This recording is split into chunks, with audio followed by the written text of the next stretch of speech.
قال النبي صلى الله عليه وسلم أتاني جبريل وقال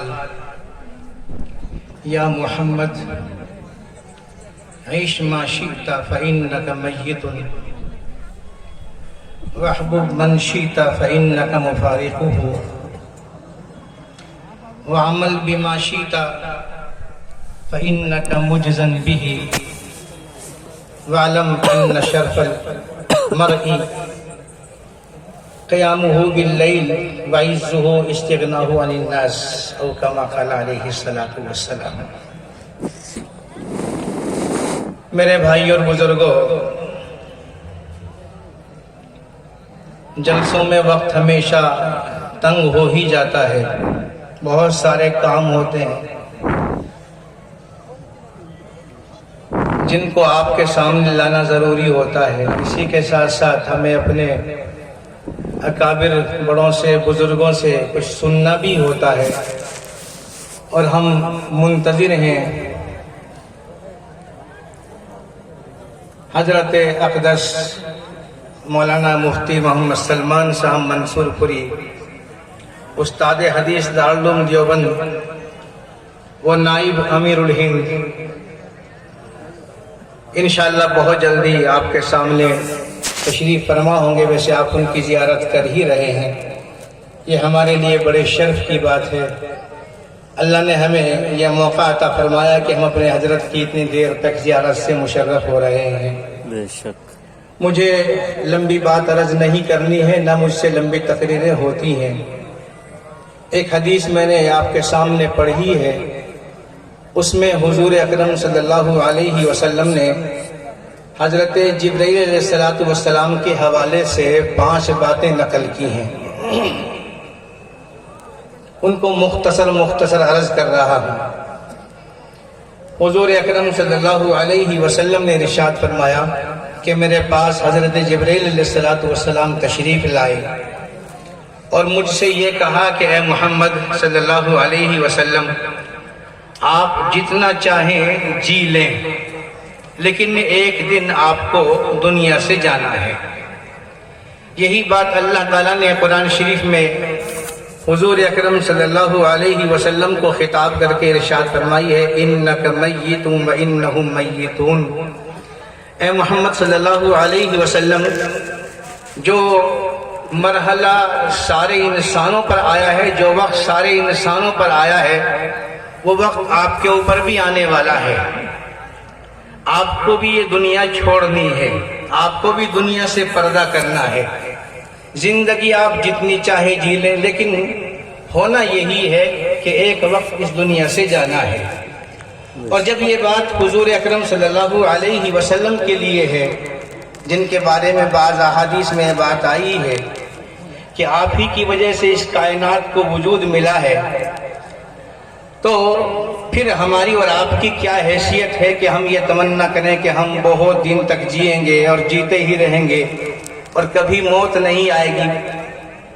تو یہ ہمارے اور آپ کے لیے سبق ہے۔ جو بات حضور اکرم صلی اللہ علیہ وسلم سے کہی گئی ہے، وہ حقیقت میں ہم اور آپ سے کہی گئی ہے۔ بخاری شریف کی روایت ہے کہ حضرت موسیٰ علیہ السلام کا وقت جب آیا تو اللہ تعالیٰ نے ان کے پاس فرشتہ موت کو بھیجا، اور انہوں نے آ کر عرض کیا کہ اب آپ کو دنیا سے جانا ہے۔ جلالی پیغمبر گزرے ہیں، یہ سن کر جلال آ گیا اور موت کے فرشتے کو تھپڑ مار دیا، جس کی وجہ سے ان کی آنکھ باہر آ گئی۔ فرشتہ اللہ تعالیٰ کی خدمت میں حاضر ہوا اور کہا، اے اللہ، آپ مجھے ایسے بندے کے پاس کیوں بھیجتے ہیں جو آپ کے پاس آنا نہیں چاہتا ہے؟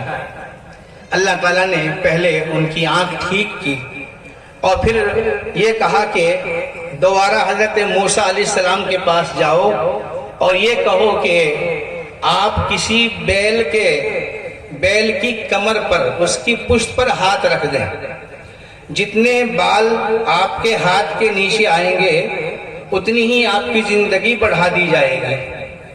حضرت موسیٰ علیہ السلام سے جب یہ عرض کیا گیا، انہوں نے فرمایا کہ اس کے بعد کیا ہوگا؟ کہ ہونا تو یہی ہے، آپ کو ہر صورت میں یہ دنیا چھوڑنی ہے، اس دنیا میں کسی کے لیے بقا نہیں ہے، باقی رہنے والی ذات تو صرف اللہ ہی کی ہے۔ کل من علیہا فان ویبقى وجہ ربک ذو الجلال والاکرام۔ تو میرے بھائی اور بزرگوں، یہ ہمارے لیے اور آپ کے لیے سبق ہے کہ ہمیں یہ دنیا لازمی چھوڑنی ہے، اور یہ ایک ایسا عمل ہے جس کا مشاہدہ ہم اپنی زندگیوں میں نامعلوم کتنی مرتبہ کر چکے ہیں۔ دوسری بات یہ کہی گئی کہ آپ چاہے جس سے محبت کر لیں، چاہے مال سے، چاہے انسانوں سے یا کسی اور سے، ایک وقت آئے گا کہ آپ کو اس سے الگ ہونا ہے۔ بیویوں سے محبت کریں یا اپنی اولاد سے محبت کریں یا اپنے صحابہ سے محبت کریں، کسی سے بھی محبت کریں، لیکن ایک وقت آئے گا کہ آپ کو اس سے لازمی طور سے جدا ہونا ہے۔ جس چیز کو آپ چاہتے ہیں، جس سے آپ محبت کرتے ہیں، وہ آپ کے ساتھ ہمیشہ نہیں رہے گی۔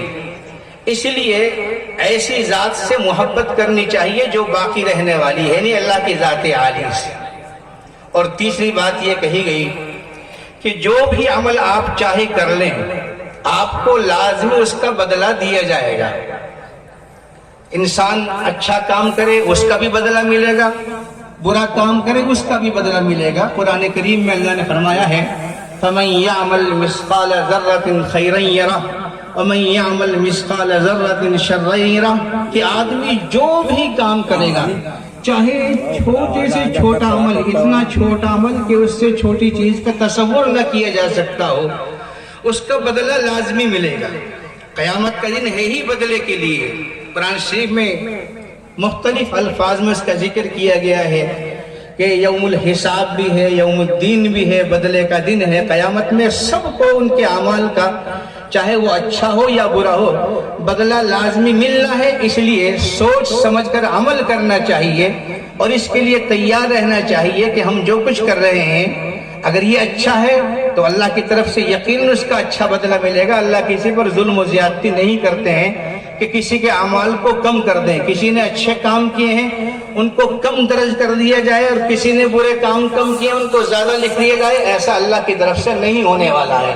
ان اللہ لا یظلم مثقال ذرہ وان تک حسنۃ یضاعفھا، تو اللہ تعالیٰ تو کسی پر ظلم و زیادتی کرنے والے ہیں ہی نہیں۔ وما ربک بظلام للعبید، قرآن کریم میں مختلف جگہوں پر اس کی تردید کی ہے کہ جو آدمی جیسا بھی عمل کرے گا اس کو اس کا بدلہ ملنے والا ہے۔ اس لیے ہمیں اور آپ کو اپنے اعمال کے بارے میں سوچنا چاہیے۔ برا عمل کر رہے ہیں تو پہلے سوچ لیں کہ ہم اس کی سزا بھگتنے کے لیے تیار ہیں یا نہیں ہیں۔